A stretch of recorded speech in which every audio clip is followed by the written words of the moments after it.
ये वीडियो देखें फिर बात करते हैं। देखिए जनाब, इनकी हालत अब बहुत ख़राब है, कोई भी सांस आखिरी सांस हो सकता है। मगर डॉक्टर साहब फिर भी कोई तो इलाज होगा। आप सही से चेक करें, जितने पैसे लगेंगे मैं लगाने को तैयार हूँ। जहाँ कहेंगे मैं वहाँ भी ले जाऊँगा। आप हौसला रखें, मैंने अपने हॉस्पिटल में डॉक्टर्स की टीम से बात की है, अब कुछ नहीं हो सकता और इन पर अब कोई दवा भी असर नहीं कर रही। माजरत, मुझे इजाज़त है।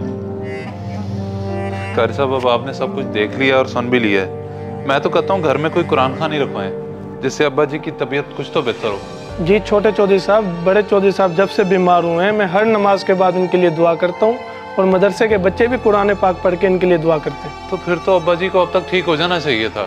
यही तो मेरी समझ में नहीं आ रही, आखिर माजरा क्या है। चौधरी साहब से जाने अनजाने में कहीं किसी पर जुल्म तो नहीं हो गया? मेरा मतलब चौधरी साहब तौबा कर लें ताकि इनकी मुश्किल आसान हो जाए। क्या मतलब है इमाम साहब, आप कहना क्या चाहते हैं? मेरा मतलब है इंसान खता का पुतला है।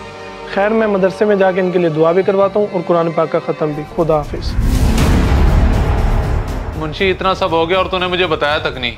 कम से कम तूने बता दिया होता तो मैं इन्हें अमेरिका अपने साथ ले जाता, वहां से इनका इलाज करवाता। मैं बाहर गया था, कहीं मर तो नहीं गया था? जनाब, मैं कैसे बताता, चौधरी साहब की तबीयत बहुत ज़्यादा ख़राब हो गई थी। हर अच्छे से अच्छे डॉक्टर से चेक करवाया मगर किसी को समझ नहीं आई कि बीमारी क्या है, इसलिए आपको बुलवाया है। बिल्कुल निकम्मे हो तुम, बस मुफ्त की रोटियां तोड़ने का पता है। बेटा, इस पे गुस्सा ना हो, इसका कोई कसूर नहीं है। ये तो बेचारा मुलाजिम है, इसमें सारी गलती मेरी है। तेरे अमेरिका जाने के बाद।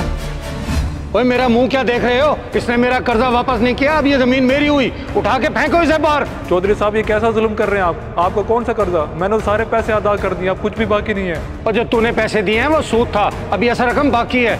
मगर चौधरी साहब, आपने बिला सूद कर्जा दिया था, अब ये सूद कहाँ से आ गया? और तू मेरे बाप का बेटा नहीं जो तुझे मैं बिला सूद कर्जा दे दूंगा। अब निकल यहाँ से, ये जमीन मेरी है। देख क्या रहा है? चौधरी साहब ने कैसे उठा के बाहर फेंक, बल्कि इसकी हड्डियां तोड़ दे। चौधरी अकबर खुद को अकबर ना समझ, अल्लाह सबसे बड़ा है। अगर उसकी पकड़ में आगे तो बच नहीं पाएगा। अबे कहाँ भाग से, आइंदा के बाद नजर ना आई। वाह चौधरी साहब, वाह क्या चाल चली है। अब इस जमीन पे अपना पेट्रोल पंप बनेगा और वो देखिए कैसे डर के भागा है। और ये कर भी क्या सकता है, कोई इसे बचाने वाला तो है नहीं। यहाँ सिर्फ चौधरी अकबर का राज है। लेकिन मैं भूल गया था, एक खुदा और भी है जिसकी मर्जी के बगैर कुछ नहीं होता।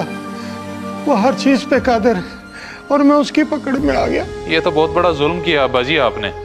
आपको दरअसल गरीबों की आह लग गई है। हाँ बेटा, तू बिल्कुल ठीक कह रहा है, मगर अब भी वक्त है मेरे पास मेरी गलती सुधारने का। मुंशी, मेरी बात सुन। जी चौधरी साहब, आप हुक्म करें। मैंने जो जिसके साथ जुल्म किया है तू सब जानता है, और मैंने जिसको मारा पीटा है, जिसका नुकसान किया, उनसे जाके माफी मांग, शायद मेरी मुश्किल आसान हो जाए। जी चौधरी साहब, आप बेफिक्र हो जाए, मैं अभी जाता हूँ, अल्लाह सब खैर करेगा। मुंशी, अब क्या करने आ गया तू? आज तेरा चौधरी अकबर नजर नहीं आ रहा। देख गुलाम नबी, तेरा गुस्सा ज्यादा, चौधरी साहब का आखिरी वक्त आ गया है। अब तुझे तेरी जमीन भी वापसी कर रहे हैं, अल्लाह के वास्ते उन्हें माफ कर दे। चौधरी अकबर आखिर आ ही गया अल्लाह की पकड़ में, अब उसे कौन बचाएगा? मेरी जमीन तो मुझे वापस मिल गई है, मुझे और क्या चाहिए? जाके बता दे अपने चौधरी अकबर को मैंने उसे माफ किया। अब्बा जी, अब्बा जी, अब्बा जी, बस। तेरी बड़ी मेहरबानी गुलाम नबी, अब चौधरी साहब की मुश्किल आसान हो जाएगी। चौधरी साहब, सबको उनका हक दे दिया और उन्होंने माफ भी कर दिया। चौधरी साहब,